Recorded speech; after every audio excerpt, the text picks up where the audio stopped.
Donc je vais faire une vidéo pour vous corriger le TP6 qui correspond au TP sur la loi fondamentale de la statique des fluides, loi utilisée pour mesurer soit la masse volumique de l'air, donc extérieur surtout, ou dans l'externat, donc la pression atmosphérique, non pardon, la pression de l'air atmosphérique, soit par exemple ça peut être utilisé aussi pour mesurer une hauteur grâce à une mesure de pression.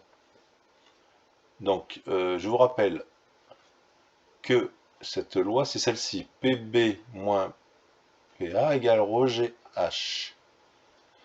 Pour vous, l'air n'est pas un liquide incompressible, mais on va considérer que dans l'expérience, il n'est pas compressé, donc le temps de l'expérience et le temps du TP, cet air ne sera pas compressé, donc cette loi peut fonctionner dans notre cas. Très restreint, attention.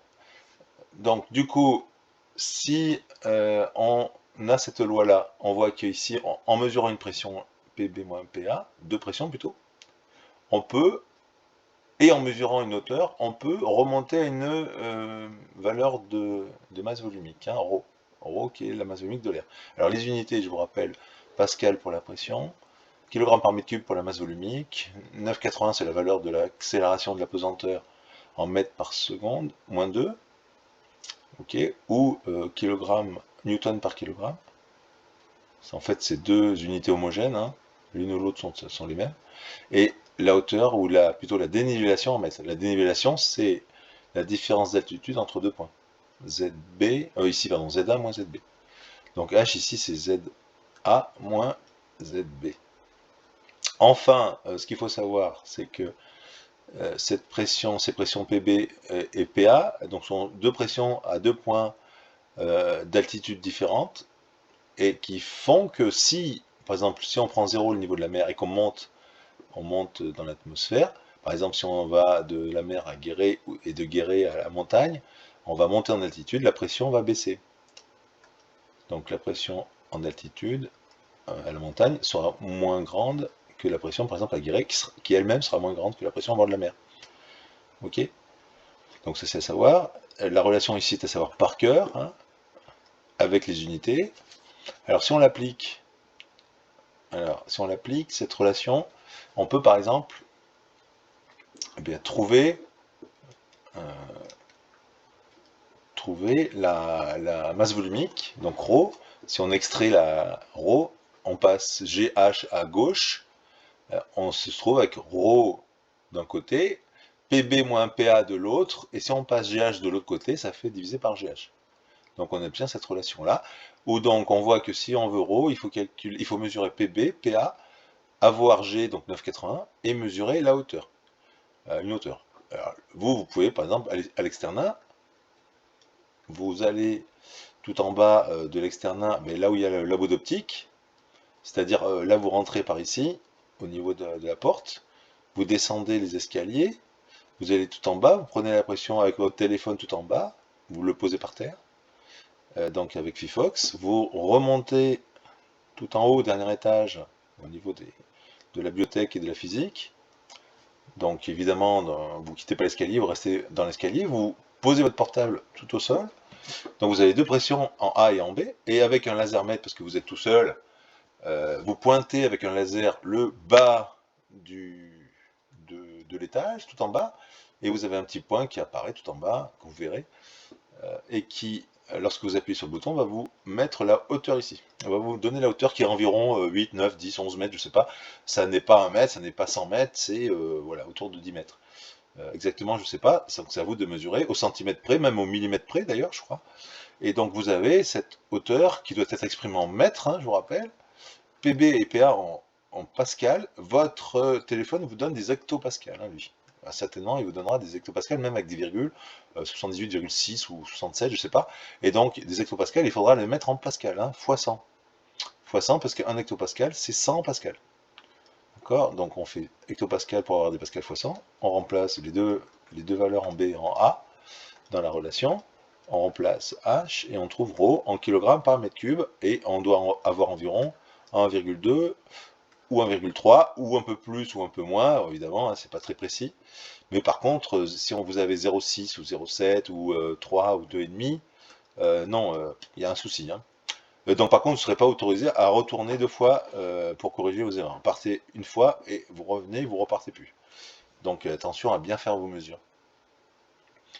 Si je vous demande, ça déconne,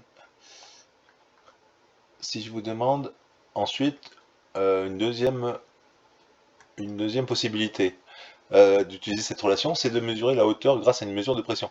C'est-à-dire que là, par contre, il vous faut connaître la masse volumique de l'air. Donc je vous la donne dans l'énoncé, par exemple un 25 ou un 20 ou un 30, hein, on peut avoir la masse volumique au jour de l'épreuve, je vous la donne, donc vous la connaissez, vous exprimez H en fonction des autres paramètres, et vous trouvez H.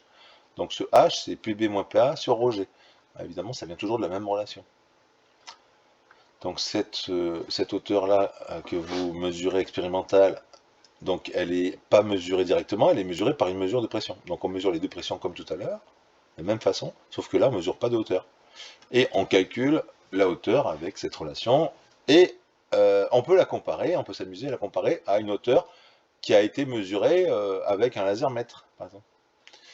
D'accord? Donc on a une hauteur mesurée en connaissant ρ, en mesurant la pression, on la compare à une hauteur mesurée en laser mètre, on fait la différence, divisé par la hauteur au laser mètre, c'est-à-dire la hauteur de référence, fois 100, et ce qu'on appelle l'écart relatif. Hein.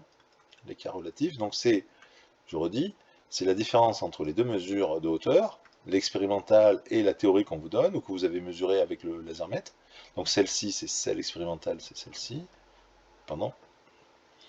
Celle-ci, c'est celle avec le laser mètre, ou avec un décamètre, si vous pouvez avoir une valeur au décamètre, divisé par la valeur théorique au décamètre. Donc ça, c'est un écart absolu, divisé par la référence, ça vous fait un écart en pourcent. Donc attention, s'il est inférieur à 5%, c'est bien. S'il est supérieur à 5%, c'est qu'il y a un souci. Donc soit d'appareil, hein, de mesure de précision des appareils, soit de votre calcul. Okay, donc par contre, là, vous commentez. Si elle est bonne, vous commentez. Si elle est mauvaise, vous commentez. Et puis vous essayez de voir, d'expliquer pourquoi cette valeur est différente trop différente de la valeur théorique. Est-ce que c'est parce que les conditions sont pas bonnes? Est-ce que vous avez fait une erreur? Voilà, vous pouvez expliquer. Faites pas un roman, hein. Simplement, moi ce qui m'intéresse surtout, c'est le calcul. Si vous avez fait des erreurs expérimentales, c'est pas très très grave en soi. Si le calcul est bon derrière, on n'en tiendra pas trop compte, un petit peu, mais pas beaucoup. Mais par contre, effectivement, il faut faire le calcul. Si le calcul n'est pas fait, et s'il y a l'erreur et que le calcul n'est pas fait, voilà, c'est pas bon.